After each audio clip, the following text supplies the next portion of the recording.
Welcome to Dialogue. We live in this age that promises, universal access to knowledge. Hmm. The floodgates of information are just permanently open. You've got data, studies, headlines, conflicting opinions.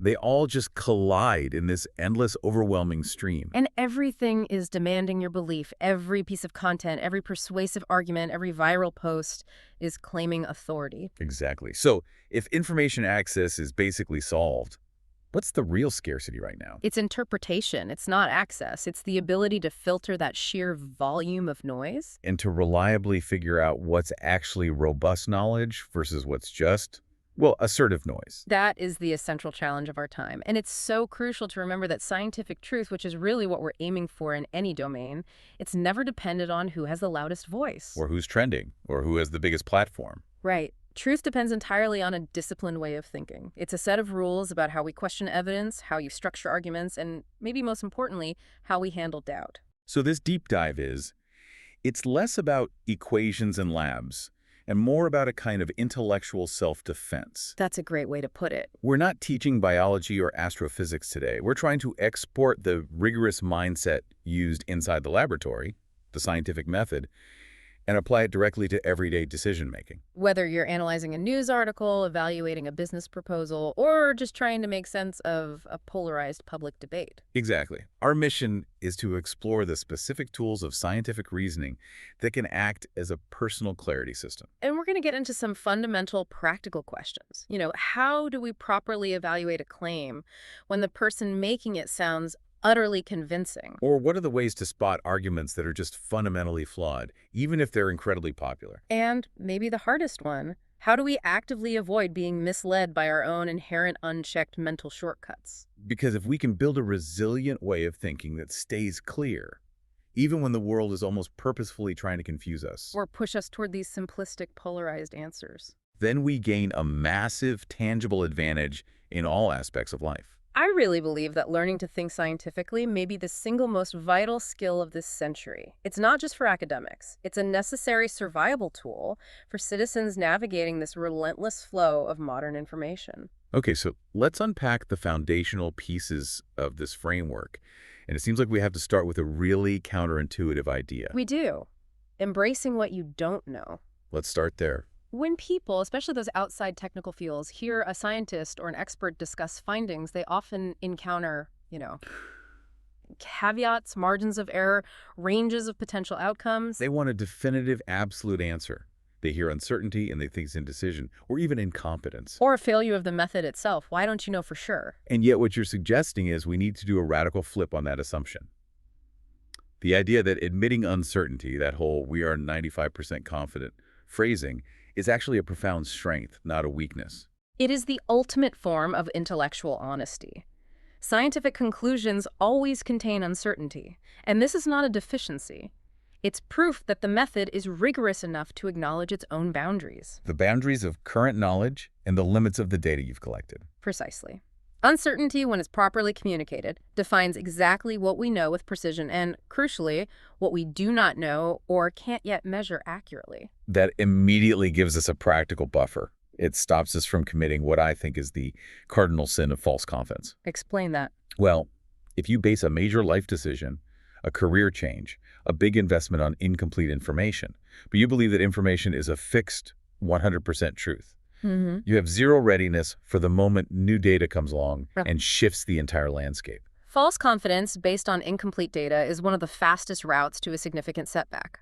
By refusing to acknowledge that margin of error, we prematurely shut down our openness to new evidence, to new perspectives. But this goes way beyond just personal risk management, right? I think we have to talk about how this plays out in the public arena. Absolutely. Because that's where the very idea of certainty gets weaponized. It does. Recognizing and valuing uncertainty serves a critical defensive purpose in public discourse.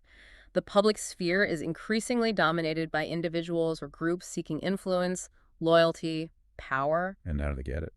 They often present incredibly complex issues with drastically simplified black and white answers. They state things as 100% factual truth. And that manufactured certainty is so appealing. I mean, if I'm dealing with a terrifyingly complex problem, say climate change, or a volatile economy, Yeah. and someone steps up and says, here is the single clear answer and it's guaranteed to work, that feeling of relief, that comfort, is powerful enough to override all critical thought. Precisely. They are deliberately attempting to weaponize certainty. By speaking in absolutes, they eliminate nuance, they shut down debate, and they demand immediate specific adherence. It's how ideological movements work. They reduce these highly conditional, complex realities into simple, moralized certainties. And when scientific experts then offer provisional findings with all their caveats, it creates a vulnerability that those who weaponize certainty can just jump in and exploit. So the scientific thinker has to cultivate a specific skepticism toward that certainty. If a really complex domain is being presented as having a single, fixed, guaranteed answer, that should set off an immediate internal alarm bell. It absolutely should. You have to understand that demanding 100% certainty in complex biological, political, or social systems is usually a sign of ideology or marketing or manipulation, not rigorous investigation. So embracing that little bit of uncertainty allows for better, more grounded choices. Yes, because those choices are made with an accurate assessment of risk and the limits of the data, rather than being driven by some manufactured emotional comfort. This humility is the first step toward clarity. That humility leads directly into the next foundational principle, which is the provisional nature of knowledge. A lot of people see scientific truths as these monolithic, fixed monuments that, once they're established, never change. Right, like Newton's laws are set in stone forever. But the history of science is a history of dramatic revisions. Old theories get replaced, sometimes fundamentally, and new evidence is constantly reshaping our understanding. This is often the most difficult part for the general public to reconcile.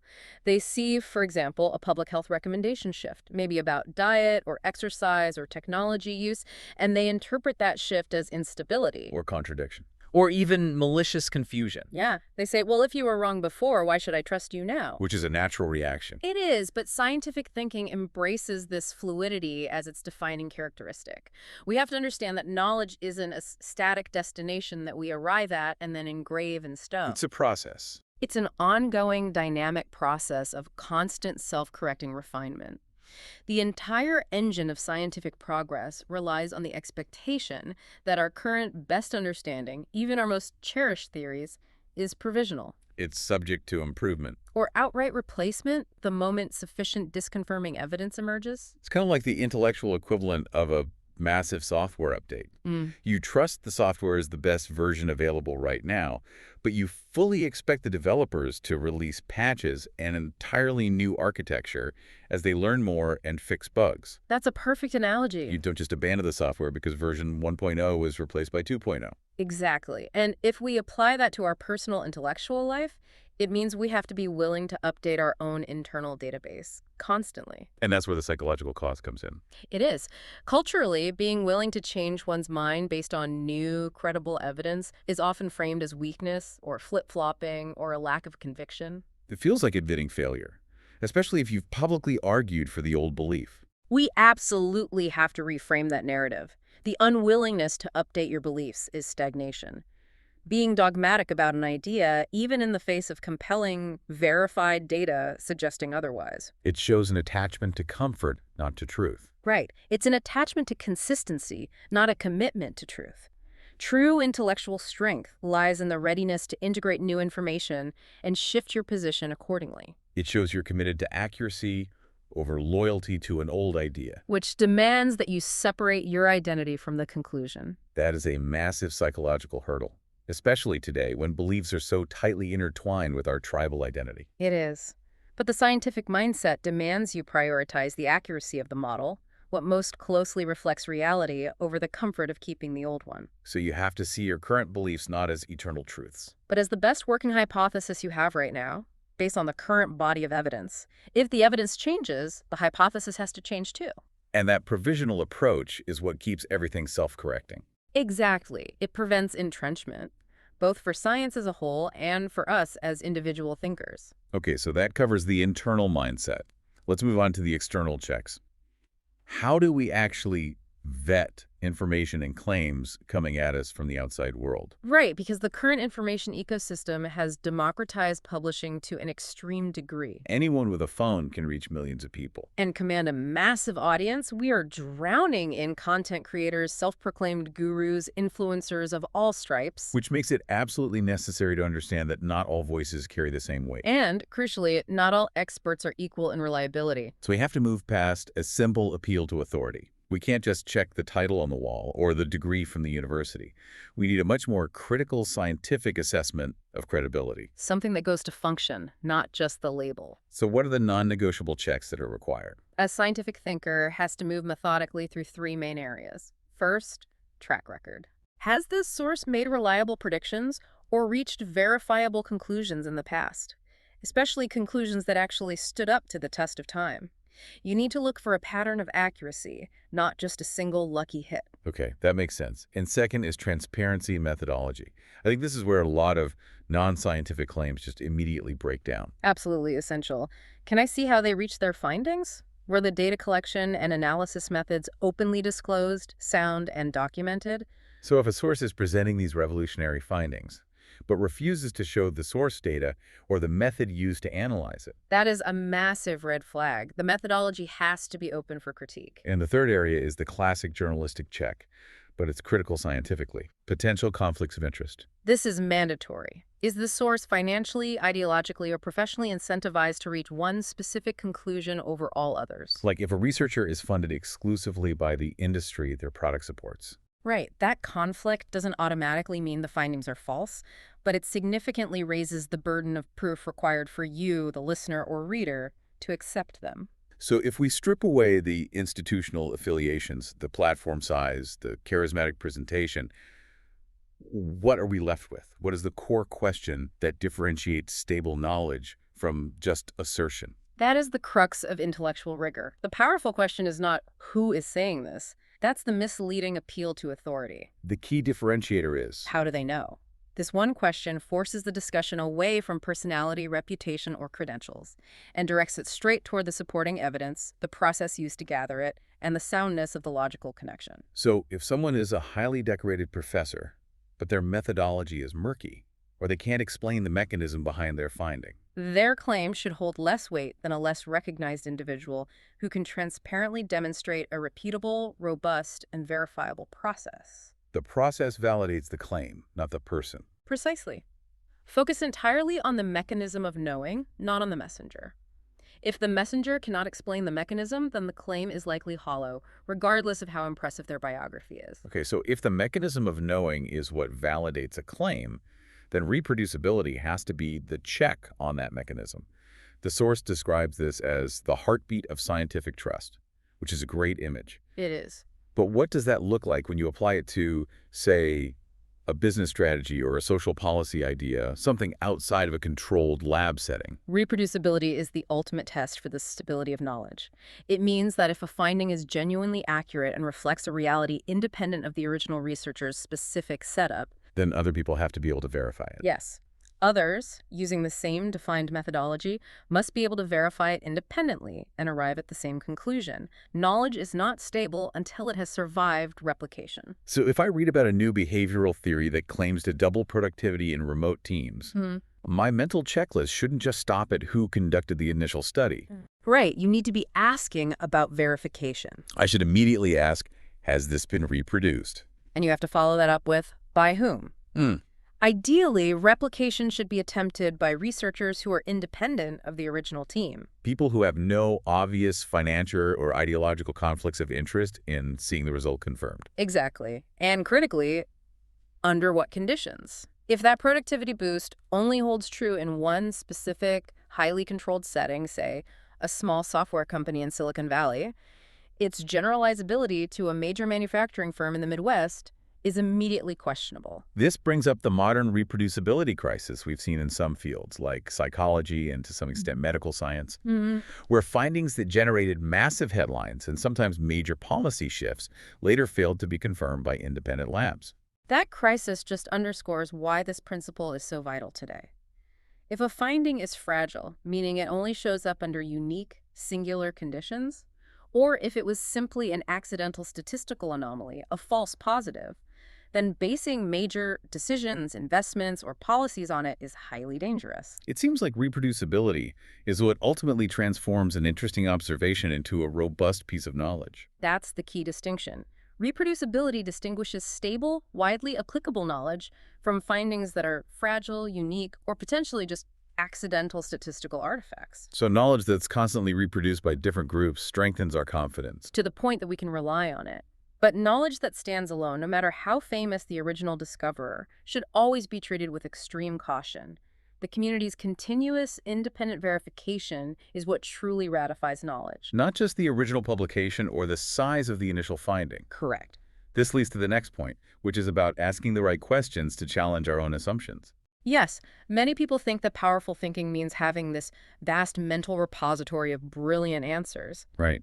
But, as we've been discussing, powerful thinking actually relies far more on asking the right questions, the highly specific questions that expose hidden assumptions and force clarity in your reasoning. And assumptions are like intellectual quicksand. They let us bypass all the rigor and construct these complex, towering arguments on foundations that we haven't even bothered to look at. Exactly. You assume the foundation is solid and you build the skyscraper of your belief on top of it. But unquestioned assumptions are maybe the greatest barrier to both intellectual progress and just daily insight. They keep us intellectually stagnant. They create the illusion that we've fully solved a problem when, in fact, we've merely overlooked the weakest link in our chain of reasoning.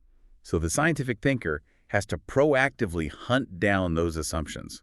We need a toolkit of questions to do that. The source provides three essential ones. First, and it's the most basic one that is so often ignored. What evidence supports this? Foundational. But it's so easy to bypass when the conclusion aligns with our hopes or our existing worldview. You have to resist the urge to just believe the comforting conclusion and demand the receipts, the specific, verifiable data points. Okay, the second question is, where the scientific mindset really starts to diverge from everyday belief. What would disprove it? This is the critical juncture. This is the beginning of the falsification process, which we'll dig into more later. You must define the specific conditions, the specific piece of data, or the specific experimental result under which you will wholeheartedly admit that your current belief is wrong. And if you can't define what would prove you wrong, Then your idea is not a testable hypothesis. It's an untestable article of faith. that second question is incredibly hard to apply personally because it forces you to proactively envision the end of your current comfortable belief. It feels like self-sabotage. It demands an enormous amount of self-critique and intellectual integrity. And the third essential question is, what alternative explanations exist? Right. You have to immediately move beyond the first singular comforting explanation and acknowledge its competitors. If the explanation you are currently holding is the only one you've even bothered to consider, you are not thinking scientifically yet. You're just practicing confirmation by exclusion. So, by systematically applying these three questions, support, disproof, and alternatives, we actively force ourselves out of the comfortable echo chamber of our initial assumptions. And we pressure test the foundations of our beliefs. The rigor of scientific thought is defined by its ability to interrogate its own foundations, especially those assumptions that have been long settled. So the difference between a simple belief and a robust conclusion is the stack of hard questions it has successfully endured and answered. Absolutely. Okay, we've established the external checks, how to vet claims and sources. Now we have to turn inward, because the greatest systemic obstacle to scientific thinking often lives right inside our own heads. Cognitive biases. Exactly. Our brain is wired for maximum efficiency, and it loves shortcuts. That is the fundamental truth of human neurology.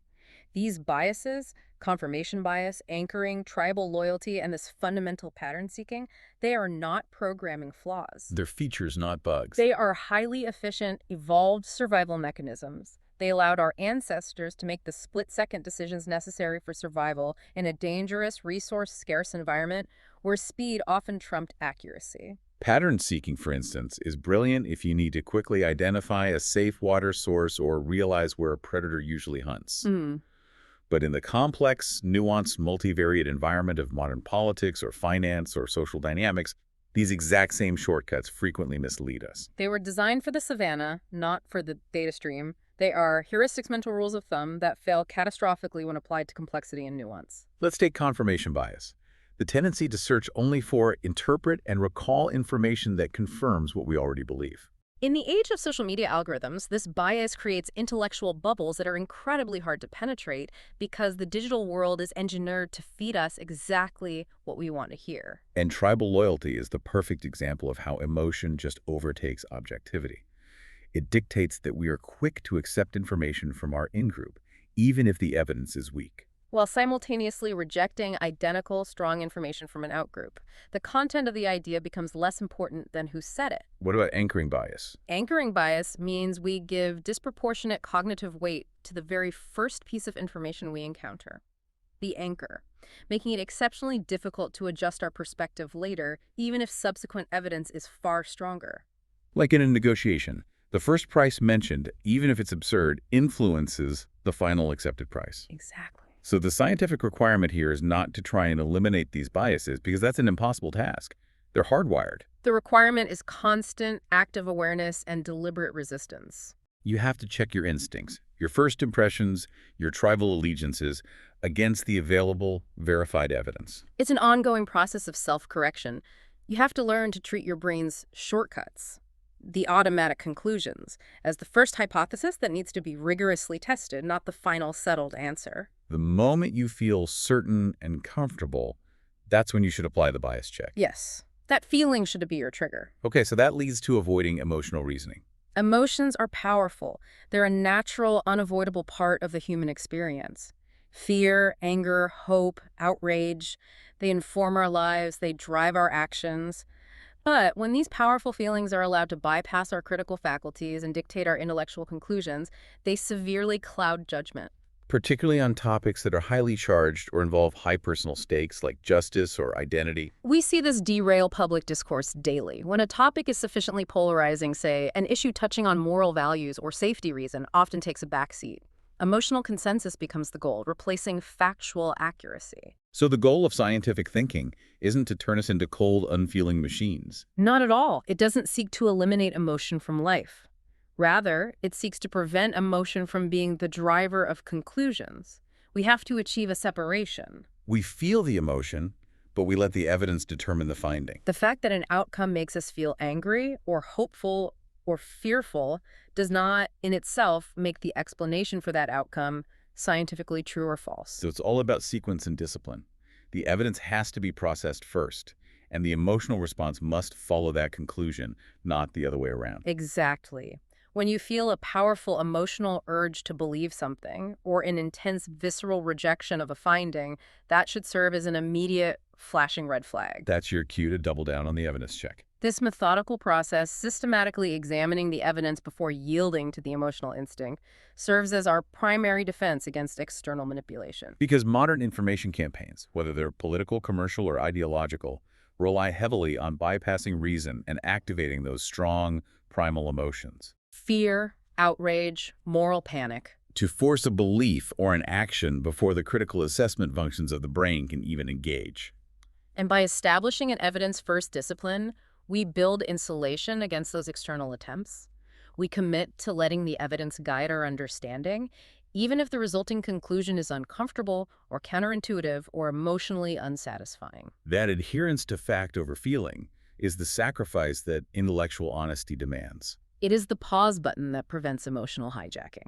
This shift from seeking confirmation to seeking falsification is, I think, the most important and maybe the most counterintuitive intellectual habit required for scientific thinking. I would agree with that. The natural human instinct, which is tied to confirmation bias, is to search only for evidence that supports what we already believe.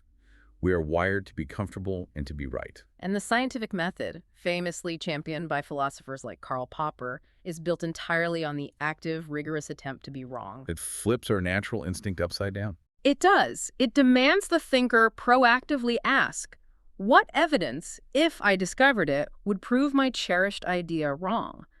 This is the principle of falsification, or refutability. So instead of gathering 100 examples that bolster your case and make you feel smart, you're gathering scenarios, running experiments, or defining data points that would, if true, completely demolish your conclusion and force you to start over. Right. Why is actively trying to destroy your own hypothesis so vital to finding the truth? Because confirmation bias allows weak, flimsy ideas to survive indefinitely. If you only look for support, you will always find enough ambiguous, cherry-picked, or statistically irrelevant data to feel entirely justified. Falsification, however, tests the actual boundary and resilience of your idea. It forces the hypothesis out into the open to face the most hostile possible conditions, the facts that contradict it. It's the ultimate stress test for an idea. The classic example is if you hypothesize that all swans are white, the scientific thinker doesn't waste time finding more white swans. But they go looking for a single black swan. Mm. And if you cannot find that black swan, if you actively try to prove your theory wrong, and it resists all those attempts, if the hypothesis remains standing after all that, then the conclusion that remains is exponentially more robust and reliable than one that has only ever been gently confirmed. So falsification is the main way that weak or inaccurate ideas are rigorously weeded out of the knowledge system. Before they gain widespread traction or influence major policy? This requires a commitment to intellectual brutalism, to paraphrase the source material, but that brutalism yields exceptional clarity and strength in the conclusions that ultimately survive. And if you are not attempting to prove your idea wrong, you don't actually know how strong it is. And this habit is applicable every day. If you believe a specific company's stock will rise, don't just look for positive articles. Actively seek out the news, the market data, or the analyst reports that predict its collapse. Or if you're preparing for a difficult conversation with a colleague, don't just anticipate your own perfect arguments. Spend time constructing the most powerful counter-arguments they might use. That process is falsification in action, and it makes your strategy stronger every single time. Okay, let's move into our final section. Building and testing explanations. This is about the logic of connection. And we have to start with distinguishing correlation from causation. This is one of the most common and persistent logical errors the human mind makes. We are biologically wired to look for patterns because patterns equal predictability. So when two things happen near the same time, or when two different data sets move up and down together, when they correlate, we immediately leap to the assumption that one must be causing the other. The classic mantra, correlation does not equal causation. It's easy to repeat, but it is exceptionally difficult to apply rigorously in the real world. Especially in the genuine messiness of real-world data, where thousands of things are constantly correlated, like the number of successful startups in a region and the rate of coffee consumption. Right. The fundamental issue is that the human mind naturally connects events, but that connection, that temporal or numerical relationship, does not automatically reflect a causal link. So scientific reasoning requires a deliberate pause, a slowing down of that intuitive impulse. You have to rigorously ask whether the two observed phenomena are truly linked by a functional mechanism or if they just happen to occur together accidentally. Often, they are both being driven by a third, unseen variable. The confounding variable. Exactly. Can you give us a robust, non-obvious example of that third variable problem? Sure. A classic example often involves economic and social data. If you look at cities, you might find a strong correlation between the rise in ice cream sales, let's call that A, and the rise in violent crime rates, which is B. Okay. If you fail to distinguish correlation from causation, you might propose a policy to ban ice cream sales to reduce crime. Which sounds absurd. But the scientific thinker immediately identifies the confounding variable. Temperature, C. Higher temperatures cause both more people to buy ice cream and more people to be outside in confrontational situations, leading to higher crime rates. So the link is indirect, driven entirely by a third factor. If we fail to make this distinction in our daily decision-making, the consequences are guaranteed misinterpretation. You build entire strategies or business models on the false belief that manipulating A will control B. When in reality, A and B are both inertly controlled by C. And this is how false narratives take root so easily. Because if I can show two data sets moving together, the emotional brain, eager for a simple, compelling story, just leaps to causation and demands action. The scientific thinker must immediately introduce the possibility of confounding variables, of reverse causality where B is causing A, or just simple coincidence. So until a verifiable underlying mechanism can be established. The observed relationship is simply a correlation, nothing more.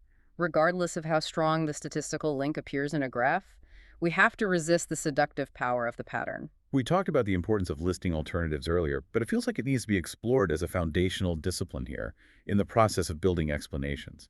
It does. Whenever a conclusion is reached, whenever you think you have the answer, it inevitably has competitors. There are always other explanations that can equally fit the existing data. And the natural tendency is intellectual laziness.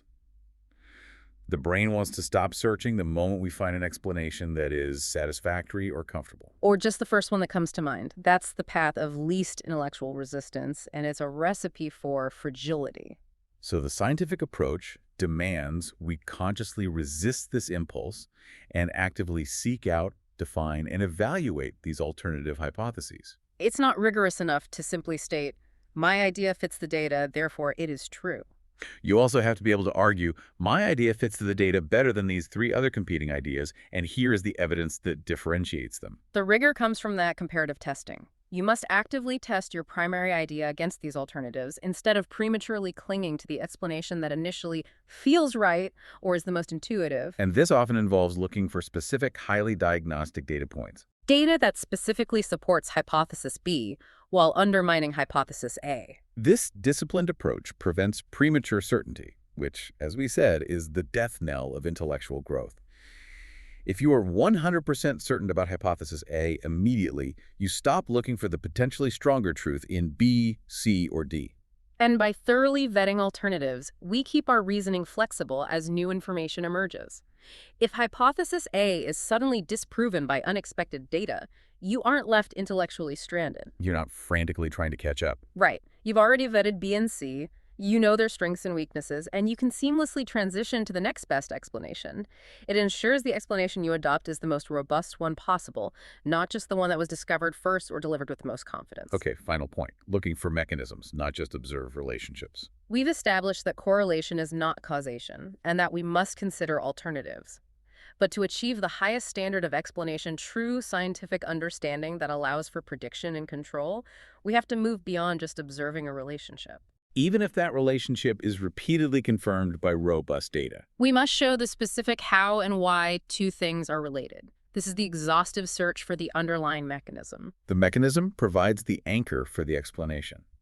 It moves the claim from the realm of abstract statistical observation into established, verifiable reality. It's what explains the actual physical, biological, or psychological gears turning beneath the surface. A mechanism has to be anchored in some verifiable underlying reality. Absolutely.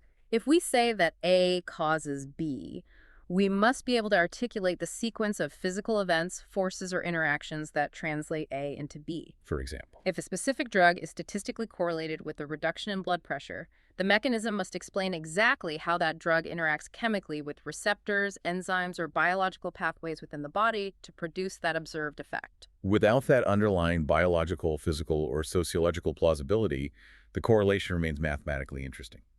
It's a useful pointer. But it is fundamentally unproven in terms of causality. You have a pattern, but you don't have the reason. What's a good analogy for this? Think about the difference between observing that a light switch controls the light, that's the correlation, versus understanding the mechanism. The electric current flows from the switch to the bulb via the copper wire. That's the causality. You need to see the entire circuit. If you only have the correlation, you can't generalize. You might assume the switch controls all the lights in the city. The mechanism restricts and explains the relationship. This is a strong warning for the listener then. Because without proving the underlying mechanism, even the strongest observed correlations, the ones that look statistically perfect, are dangerous to act upon. Precisely. They remain, as the source puts it, speculation dressed as certainty. They are patterns without proof. So the scientific thinker is never satisfied until the operational mechanism is clearly delineated and understood. That mechanism is the bridge that allows us to generalize the finding and apply it safely and reliably in new contexts because we know the levers we are actually pulling. We move from describing what happens to explaining how it happens. So if we look back at everything we've discussed, the core takeaway isn't really a checklist for research scientists. No. It is a set of rigorous, transferable principles designed to cultivate a specific way of seeing the world. Thinking scientifically is not an act of blind trust in institutions, nor is it about memorizing a list of facts. It is about actively cultivating a mental lens that clarifies the world and guards against distortion. It is, at its heart, a discipline of intellectual humility and unwavering rigor. This mindset doesn't promise to eliminate uncertainty, which is inherent in a complex existence, but it provides a robust toolkit for navigating that uncertainty. Ensuring that our personal decisions, whether they involve health, finance, or public engagement, are grounded in verifiable evidence, clarity, and that essential provisional humility. Scientific thinking belongs to everyone, and it is the necessary shield against misinformation and the only reliable compass in times of pervasive confusion. It's the quiet rebellion against the forces that seek to reduce complex realities, just to simplify belief or to manipulate the public for power. And while we have focused heavily today on how to cultivate this mindset on an individual level, how you can become a better scientific thinker, the deeper challenge, suggested by the ongoing material we draw from, involves looking beyond ourselves. Oh, that's interesting. We have to confront the very structures, the systems, and the incentives that shape global scientific progress. The next great challenge involves asking how we rebuild and reform science itself. How we ensure it remains transparent, resilient, and faithful to truth in the face of political and economic pressures. That is a massive and vital future undertaking. A vital question for a future discussion indeed. If you enjoyed this conversation, please like, subscribe, and share this video. Also, let us know in the comments what really stood out to you in this conversation, and if there's any related topic or new topic that you would like covered in a future video.